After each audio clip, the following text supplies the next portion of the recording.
Bonsoir. Victor, on arrête de rigoler. Ok. Donc ce soir, on entame le deuxième épisode de notre série qui s'intitule « Le créateur de toutes choses », comme Véron l'a introduit tout à l'heure. À travers cette série, nous voulons ensemble nous émerveiller de Dieu en reconsidérant son projet bienveillant.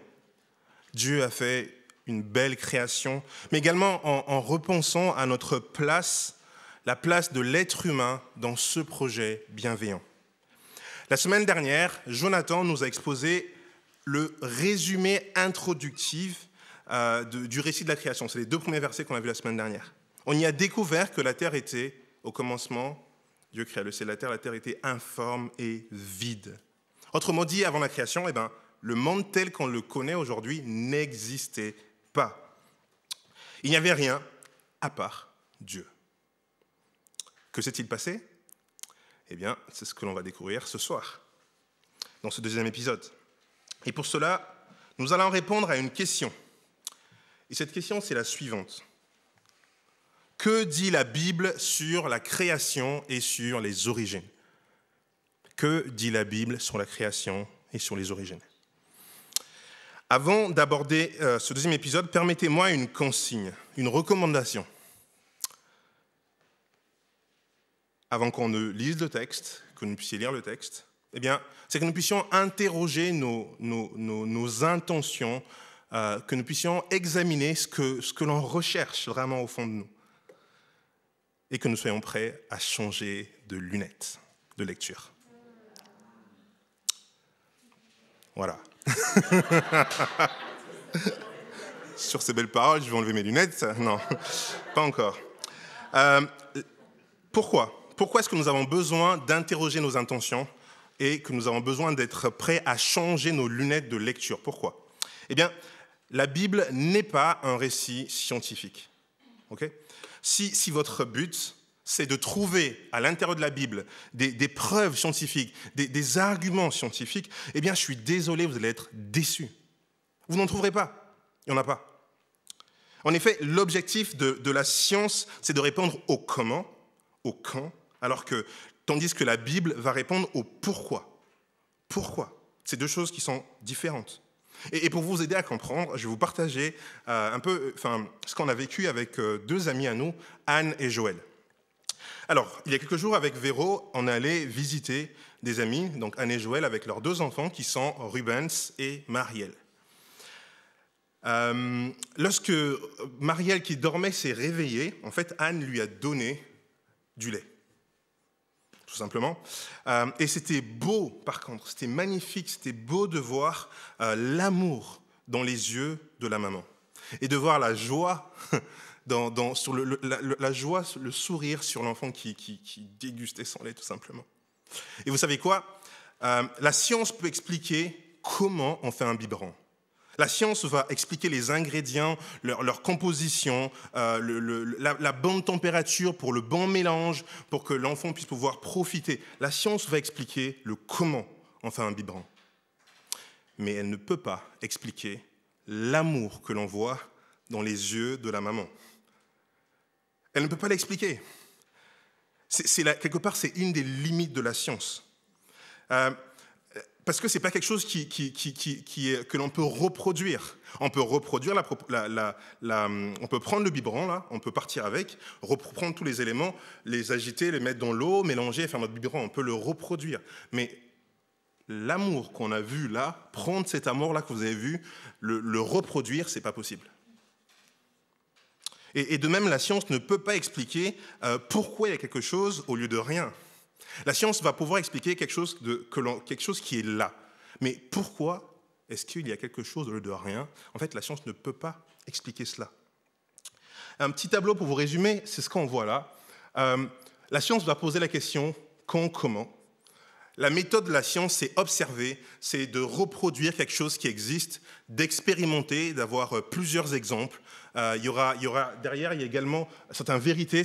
On va découvrir, par exemple, que dans le biberon, les ingrédients, c'est telle chose, c'est telle molécule. Et dans quelques années, on découvrira que, en fait, il y a d'autres molécules à l'intérieur. En fait, on va à chaque fois améliorer. Il y a une sorte de processus d'amélioration là-dedans. C'est très bien, en fait.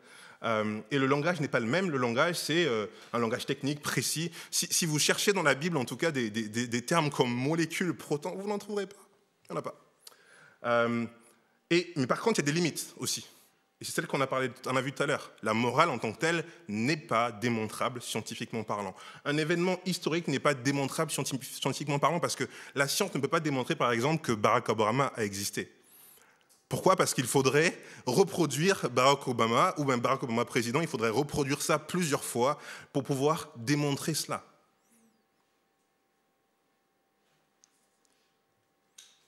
La science va répondre au comment. Et la Bible va répondre au pourquoi.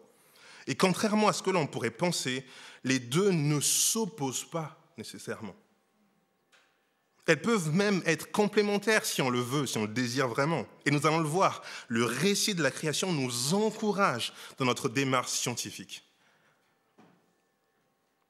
Maintenant que nous avons examiné nos intentions, si vous êtes déçus de ne pas trouver des preuves scientifiques, alors plutôt que de renoncer à vouloir aller plus loin dans votre lecture, permettez-moi de vous suggérer aussi de changer vos lunettes. Et c'est maintenant que je les enlève. Changez des lunettes pour découvrir non pas ce que vous cherchez, c'est-à-dire des preuves scientifiques, c'est pas ça le but, mais pour découvrir quelque chose d'aussi important, sinon plus. C'est l'objectif du récit de la Genèse. Quel est l'objectif du récit de la Genèse ? Qu'est-ce que le pourquoi que la Bible développe dans ce récit, dans ses premiers chapitres ? Pourquoi changer de lunettes ? En effet, comme je disais tout à l'heure, on ne lit pas un livre d'histoire ou de la poésie comme on lirait un document, un traité scientifique ou un texte métaphysique. Lorsque Victor Hugo écrivait « Demain, dès l'aube, j'irai. À l'heure où blanchit la campagne, je partirai. Vois-tu, je sais que tu m'attends. J'irai par la forêt, j'irai par la montagne. Je ne puis demeurer loin de toi plus longtemps. » Lorsque Victor Hugo écrit ça dans les Contemplations, ce poème que je viens de vous lire est rempli d'images, de symboles. Mais ce poème est également historique, dans le sens où il raconte une histoire qui s'est réellement passée. Parce que l'on sait que Victor Hugo écrit ce poème la veille de son départ pour aller se recueillir sur la tombe de Léopoldine, qui est sa fille, qui est décédée. Et juste avant de s'y rendre, il écrit ce poème-là en disant « Demain, dès l'aube, j'irai ». C'est un récit qui est imagé, mais c'est un récit qui est historique et qui est vrai, qui est réel, qui est vrai. De même, le récit de la création est certes rempli de symboles, et on va le voir tout à l'heure, mais il est tout aussi historique. Il raconte ce qui s'est vraiment passé. Et vous allez vous en rendre compte que ce n'est pas tout aussi simple que ça de démêler ce qui est symbolique, ce qui est une image de la réalité. Ce n'est pas évident de démêler ce symbolisme-là, en fait. Et ça peut être un problème pour certains. Voilà pour quelques éléments juste avant qu'on rentre dans le vif du sujet. Le texte, on l'a lu ensemble. Je vais juste relire quelques petits versets et après, je ne vais pas relire tout le texte parce qu'on l'a lu. Au commencement, je reprends à partir du verset 1, Dieu créa le ciel et la terre. La terre était chaos et vide. Il y avait des ténèbres à la surface de l'abîme et l'Esprit de Dieu planait au-dessus des eaux. Verset 3, Dieu dit qu'il y ait de la lumière. À quoi correspond le mot lumière ici? Pour nous, la lumière, ça peut être ça. Dans mon petit groupe, on a dit que c'était aussi le soleil qui produisait de la lumière. Mais à quoi correspond la lumière dans ce texte? Sachant qu'il n'y a pas de soleil encore. Parce que si je poursuis, il y eut de la lumière, Dieu vit que la lumière était bonne, et il sépara la lumière des ténèbres. Dieu appela la lumière jour, les ténèbres nuit. Il y eut un soir, il y eut un matin, ce fut le premier jour. Et c'est quand que les luminaires apparaissent? Bien plus tard. Le soleil apparaît bien plus tard.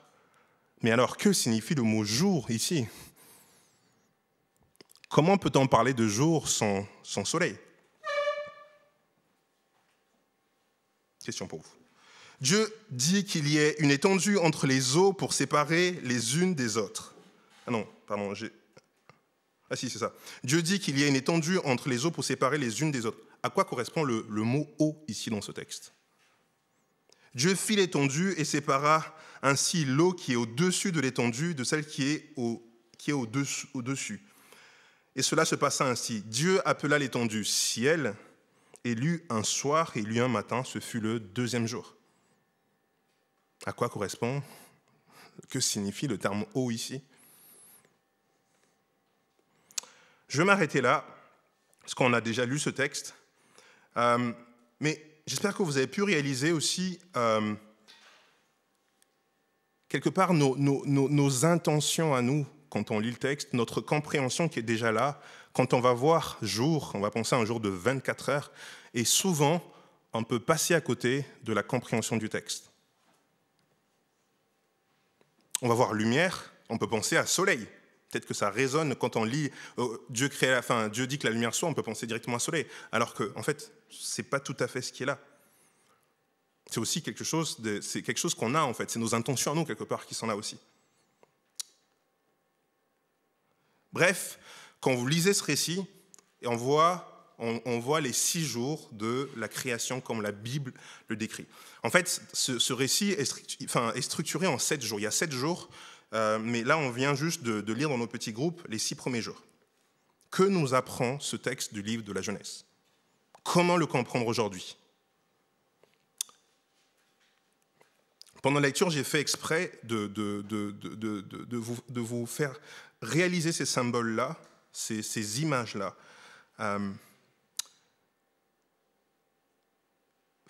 Quelque part, aujourd'hui, je vais vous dire clairement, je ne sais pas ce que cela signifie.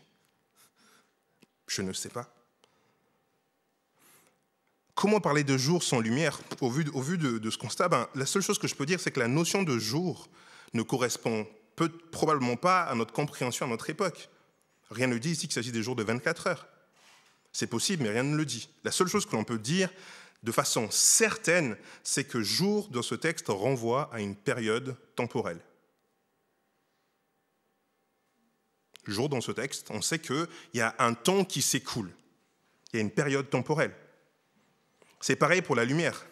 Il ne s'agit pas de la lumière comme on la connaît. C'est une lumière qui vient et qui est produite par Dieu lui-même. Il n'y a pas de soleil encore, mais il y a une lumière qui est là, c'est une lumière qui vient et qui est produite par Dieu lui-même.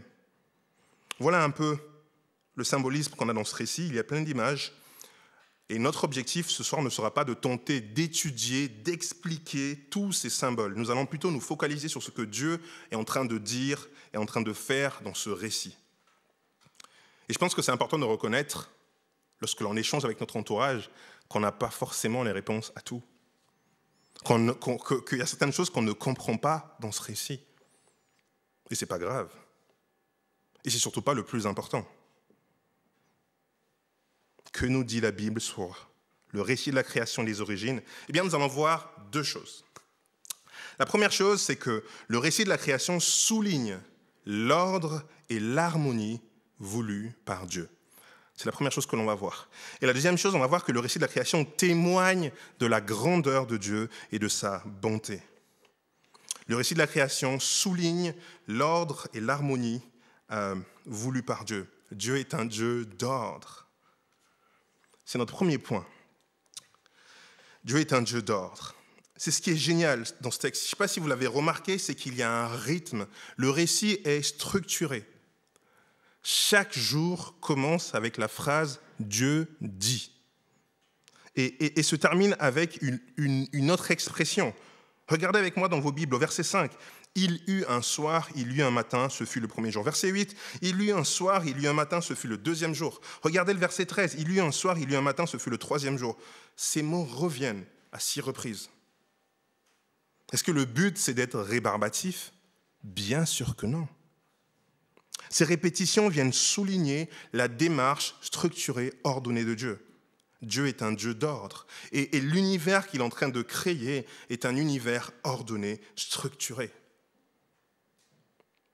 Souvenez-vous, la semaine dernière, on a vu que la terre était informée vide, le tohu bohu. Il n'y avait rien.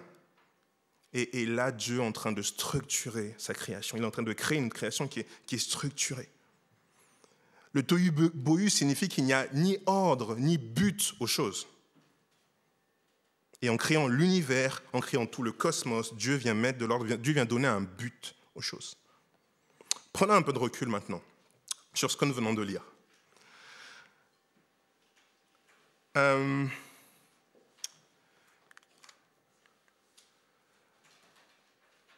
Le récit est structuré en 3 jours. On a 3 jours et 3 jours.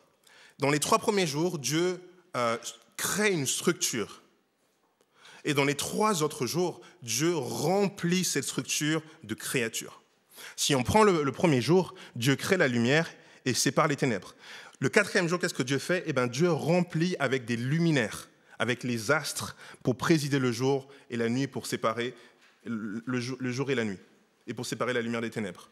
Le jour 2, Dieu crée le ciel et les eaux. Et au jour 5, Dieu remplit le ciel et la mer en créant des oiseaux et des poissons. Pareil, au jour 3, Dieu crée la terre et la mer. Au jour 6, Dieu crée les animaux terrestres et établit l'humanité au-dessus de la création.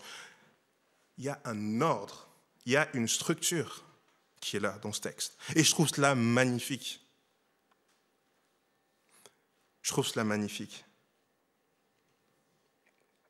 Réfléchissez une minute. Que se passerait-il dans un monde désordonné, dans un monde non structuré ?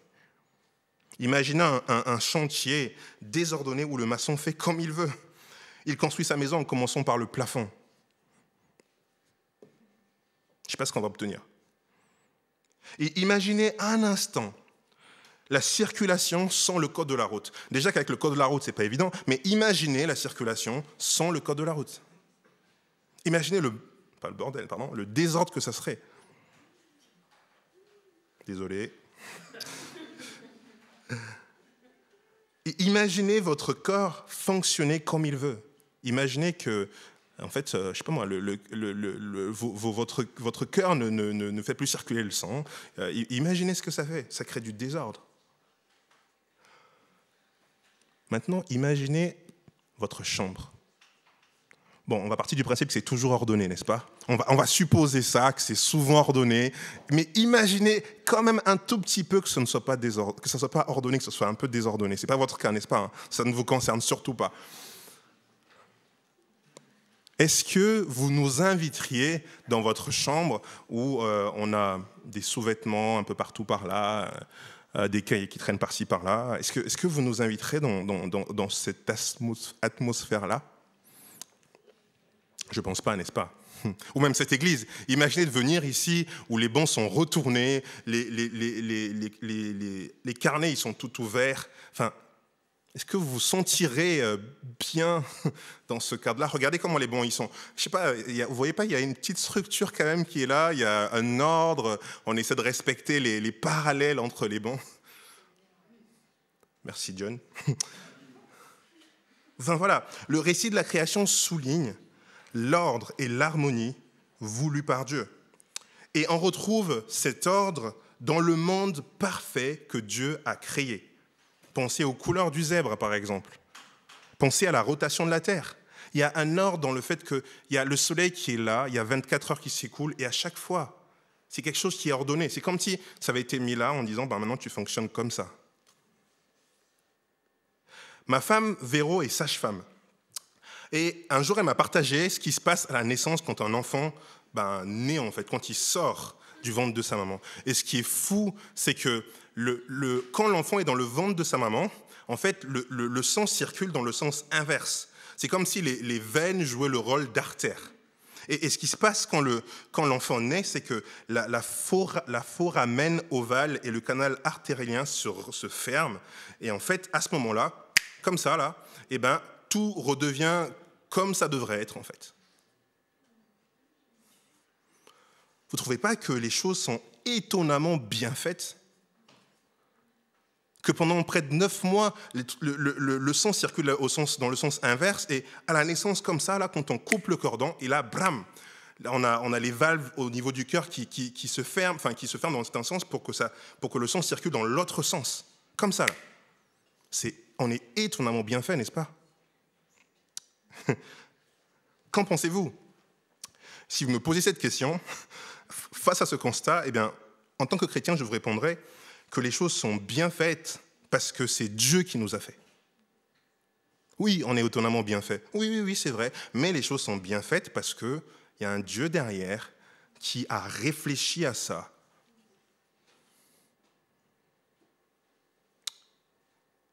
Je vais vous soumettre une réflexion. Supposons que nous marchions dans le désert et je tombe sur une pierre et qu'on me demande comment la pierre est arrivée là. Je pourrais répondre, à ma connaissance, elle était là de tout temps. Il ne serait peut-être pas facile de montrer non plus l'absurdité de cette réponse. Mais maintenant, supposez que j'ai trouvé une montre sur le sol et qu'on me demande comment la montre est arrivée à cet endroit. Je ne penserai même pas à ma précédente réponse. Qu'à ma connaissance, la montre était là de tout temps. Pourquoi? Bien parce que quand on voit une montre, on se rend quand même compte qu'il y a quand même quelque chose de plus, ça, c'est ordonné, enfin, ça tourne dans un certain sens, ça ne peut pas être arrivé là comme ça. C'est comme si en fait vous voyez une voiture ou un piano quelque part dans un désert et vous dites « Ah ben ce piano-là, il est arrivé là comme ça ». C'est-à-dire qu'il s'est créé tout seul et il a débarqué là, mais qu'il y a absolument, c'est comme ça en fait.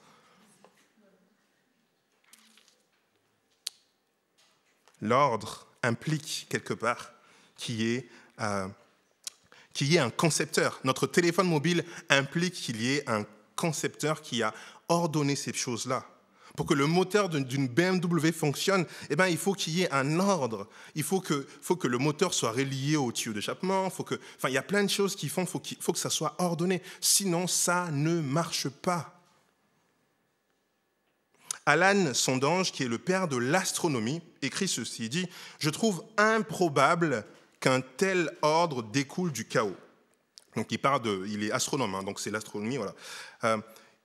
Il doit y avoir un principe d'organisation. Et il conclut en disant « Dieu est pour moi un mystère, mais c'est l'explication du miracle de l'existence. Pourquoi il y a quelque chose au lieu de rien ?» Ce qu'il veut dire, c'est que il dit que le chaos à lui tout seul ne peut pas produire le ciel et les luminaires qu'il a observés. En tant qu'astronome, il a observé les astres. Il a tenté d'expliquer leur origine, leur évolution, ainsi que leurs propriétés physiques. Et sa conclusion est que l'ordre qu'il voit implique un créateur. Je trouve improbable qu'un tel ordre découle comme ça, du vide, du chaos. Le père de l'astronomie moderne qui dit ça. Il y a de l'ordre, il y a une structure. Et un autre gars qui s'appelle Phil Collins, il dit ceci, il dit, c'est pas Phil Collins, je ne sais pas pourquoi j'ai pensé à Phil Collins, Collins, il dit, voilà, j'aurais pas dû le dire.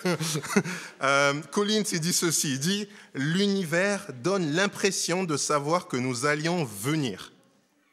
Quand on le regarde d'un point de vue scientifique, il existe 15 constantes, donc c'est des constantes qui existent, je sais pas, la constante de Planck, une constante de gravitation, des forces nucléaires, 15 constantes précises, qui ont une valeur précise. Et si l'une ou l'autre de ces constantes avait différé d'un millionième, l'univers n'aurait pas pu se présenter tel que nous le voyons. La matière n'aurait pas été capable de fusionner, il n'y aurait ni galaxie, ni étoile, ni planète, ni être humain. Le récit de la création souligne l'ordre et l'harmonie voulus par Dieu. Qu'est-ce que cela implique pour nous? Et alors, qu'est-ce que cela implique pour nous ce soir? Eh bien, je vous propose deux choses, deux applications. La première, c'est que l'ordre voulu par Dieu est une invitation à explorer sa création. L'ordre voulu par Dieu est une invitation à explorer sa création, un encouragement à la démarche scientifique. La Bible ne s'oppose pas à la science, elle nous y encourage. Au verset 27, on voit que l'être humain est créé à l'image de Dieu. Et c'est comme si Dieu disait, réjouis-toi, fonce. Tu veux étudier l'astronomie? Vas-y, fonce, va explorer cette création que j'ai faite. Tu veux faire des études en psychologie pour essayer de comprendre la pensée de l'homme, la pensée humaine, vas-y, fonce, va creuser, va étudier cette création-là. Parce que c'est ordonné, c'est quelque chose que j'ai fait, qui est structuré, et donc tu peux y aller. C'est possible d'observer, de reproduire certaines choses parce que Dieu a créé de façon ordonnée. Et c'est la raison pour laquelle la science ne s'oppose pas à la foi. Car il n'y aurait pas de sens, il n'y aurait pas de science sans ordre. Il n'y aurait pas de science sans ordre. Dans un monde désordonné, déstructuré, on ne pourrait pas reproduire quelque chose, c'est pas possible de faire quelque chose qui se reproduit si ce n'est pas préalablement ordonné, s'il n'y a pas une structure derrière logique. Et la preuve, on a d'éminents scientifiques chrétiens comme René Descartes, qui était profondément catholique et qui était chrétien. Blaise Pascal aussi, qui était chrétien, mais qui derrière était un scientifique, même un philosophe. Lisez les pensées de Blaise Pascal pour vous en rendre compte. Voilà pour une première application. Allons observer, creusons la création, allons l'explorer. Foncez, allez-y. Et la deuxième, c'est la suivante. Si Dieu est un Dieu d'ordre, alors c'est lui qui peut non seulement structurer, mais également remettre de l'ordre dans chacune de nos vies. Si Dieu est un Dieu d'ordre, si c'est lui qui structure cette création, ça veut dire que lui aussi peut venir remettre de l'ordre dans nos vies. Et si comme moi, tu veux que Dieu vienne mettre de l'ordre dans ta vie, eh bien, on peut se tourner vers ce Dieu-là. Je pense à un récit dans le Nouveau Testament où il y a une femme qui est là, et cette femme a un dialogue avec Jésus, et Jésus lui dit « Va chercher ton mari », lui dit Jésus, et reviens ici. Cette femme répond « Je ne suis pas mariée », lui répondit-elle. Et Jésus lui dit « Tu as raison, je ne suis pas mariée. » Et en fait, tu l'as été 5 fois, et l'homme avec lequel tu vis actuellement n'est pas ton mari. Et la femme répond « Ce que tu dis là est vrai. » Ce que Jésus est en train de faire dans ce récit, c'est qu'il est en train de montrer à cette femme ce qui ne va pas dans sa vie. Lui montrer ce qu'elle a peut-être recherché, mais qui ne lui a pas apporté une satisfaction. Elle s'est mariée à plusieurs reprises. Et au bout d'un moment donné, elle va lui dire, ils sont à côté d'un puits, elle va lui dire, celui qui boit de cette eau aura encore soif. Mais celui qui boit de l'eau que je lui donnerai n'aura plus jamais soif, et les sources d'eau couleront d'elle. Et la femme va répondre, donne-moi, maître, donne-moi de cette eau. Et Dieu, en Jésus-Christ, veut remettre de l'ordre dans chacune de nos vies. Et il veut le remettre pleinement, une vie en abondance, c'est ce qu'il dit. Et c'est pour cela qu'il est mort à la croix, qu'il est mort, pas seulement mort, mais également ressuscité. Est-ce que tu veux que Dieu vienne rétablir l'ordre, vienne commencer peut-être ce soir à mettre de l'ordre dans un domaine de ta vie? Eh bien, on peut le faire, on peut croire cela, on peut demander à Dieu de le faire. Voilà pour le premier point. Que nous dit la Bible sur la création et les origines? Le récit de la création souligne que Dieu est un Dieu d'ordre, d'harmonie. Le deuxième point, et je vais aller vite sur ce point, c'est que le récit de la création témoigne de la grandeur de Dieu et de sa bonté. Le récit de la création témoigne de la grandeur de Dieu et de sa bonté. Qu'est-ce qu'on voit dans ce texte au verset 3? On voit Dieu crée par sa parole. Et ce qui est frappant dans ce texte, c'est que Dieu a créé par sa parole et c'est répété 6 fois. Verset 3, Dieu dit, verset 6, Dieu dit, verset 9, Dieu dit, verset 14, Dieu dit, verset 20, Dieu dit. Dieu dit et la chose arrive. Il parle et elle existe. Et cela révèle sa majesté, sa toute-puissance. Et ce qu'il faut comprendre ici, c'est que le mot que vous voyez par créer, encore une fois, ce n'est pas le même mot. Il n'a pas le même sens lorsqu'on parle de Dieu. Parce qu'aujourd'hui, quand on dit j'ai créé, je sais pas moi, une musique, ou j'ai créé j'ai conçu, ou j'ai créé quelque chose, eh ben, en fait, on crée à partir de quelque chose, à partir de matières premières. Et quand on lit dans la Bible, en tout cas dans ce premier chapitre, chaque fois que vous verrez le mot créer, eh bien, dites-vous bien que c'est à partir de rien.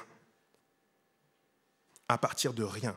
Et on ne doit pas comprendre ce texte comme si c'était quelque chose de créé à partir de la matière, des matières premières. Non, quand Dieu dit et que la chose arrive, Dieu crée à partir de rien. Et cela démontre sa majesté, sa toute-puissance.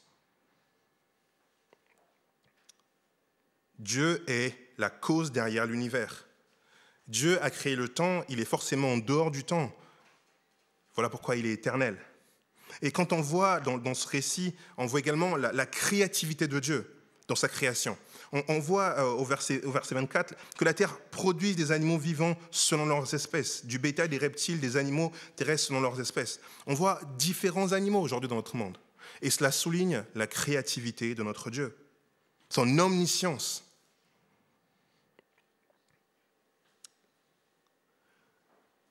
Et la semaine dernière, on a chanté « Quand je sens l'univers, les astres que tu as créés, les océans, les mers, tout me révèle ta majesté. » Et qu'est-ce que cela produit? Ça nous amène à la louange.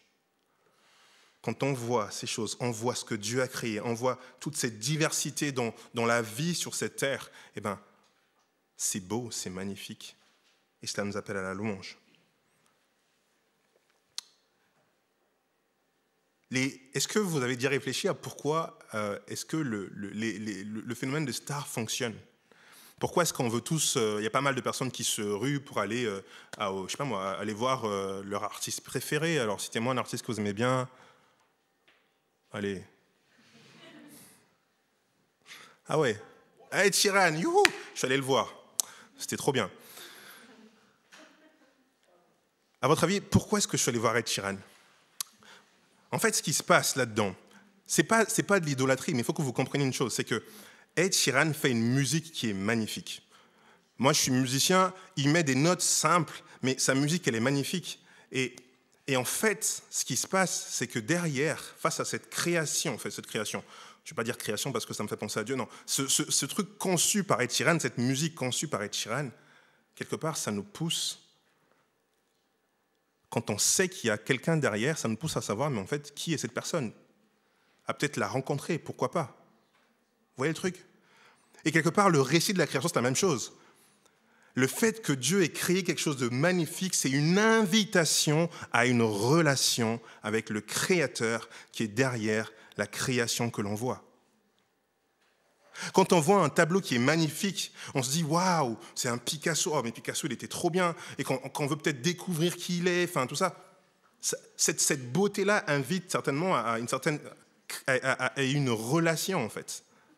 Même notre frère, ou quand notre frère nous offre quelque chose, notre sœur nous offre quelque chose et tout, et que l'on sait qu'il nous l'a offert, et bien en fait, il y a un plus qui vient. Quand on vous donne un cadeau, vous ne savez pas qui c'est, bon, ok. Mais quand vous savez qu'il vous donne ce cadeau-là, il y a un plus qui vient, il y a une relation, et on a envie de connaître la personne, on a envie d'être en relation avec elle. Et le récit de la Genèse qu'on est en train de voir là, c'est quand on voit cette création-là que Dieu a faite, c'est une invitation de Dieu pour sa créature, pour nous. Et on voit que c'est quelque chose de bon. À plusieurs reprises, le texte dit Dieu dit que cela était bon. Dieu vit que cela était bon. Ce que Dieu crée est bon pour nous. La création témoigne de sa bonté.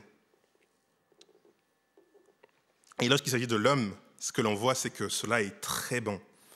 Il y a une vraie différence entre les autres jours et le sixième jour où quand l'homme est créé, Dieu dit pas juste que c'était bon, Dieu dit que c'était très bon. L'être humain est créé à l'image de Dieu. Et ce que l'on voit dans ce récit, c'est que Dieu a créé tout était prêt, et au summum, il a créé l'être humain, qu'il a placé au-dessus de ces créatures-là. Et l'être humain est le seul être créé par Dieu qui est capable de reproduire certains aspects de Dieu, certains attributs de Dieu, comme par exemple de créer des choses, de concevoir des choses, concevoir des systèmes informatiques, concevoir des mélodies, concevoir des seringues. L'être humain peut le faire parce qu'il est à l'image de Dieu.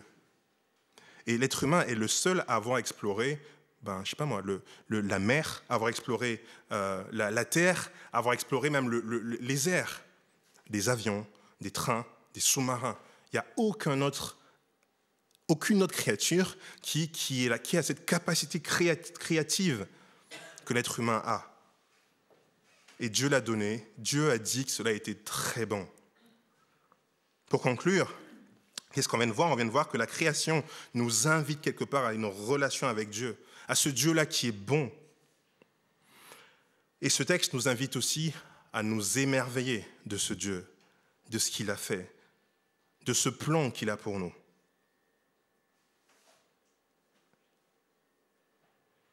Qu'est-ce que la Bible dit sur la création et les origines ? Eh bien, on a vu deux choses.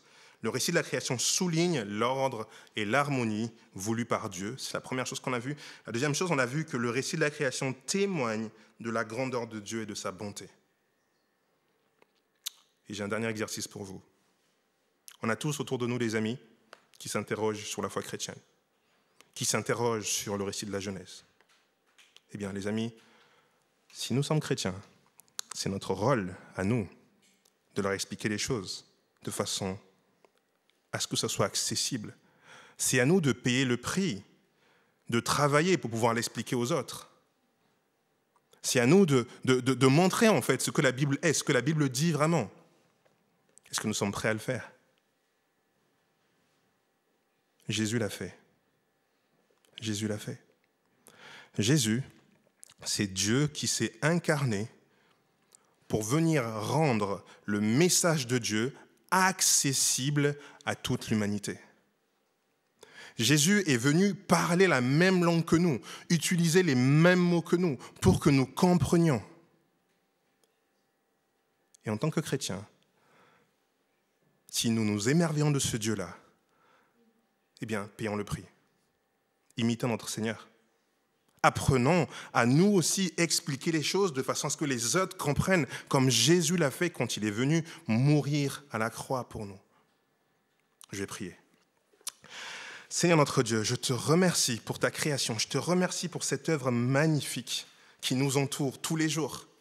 Pardon parfois de ne pas m'émerveiller suffisamment, Seigneur, de ce que tu fais. Et donne-moi de toujours plus m'émerveiller de qui tu es et de ce que tu fais.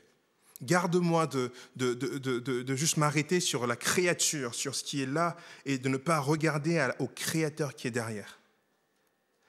Et merci Jésus d'être venu rétablir l'ordre, d'être venu nous remplir, Seigneur, de ta vie. Et merci Jésus parce que tu peux encore le faire pour chacun de nous ce soir. Viens nous transformer. En Jésus, j'ai prié, amen.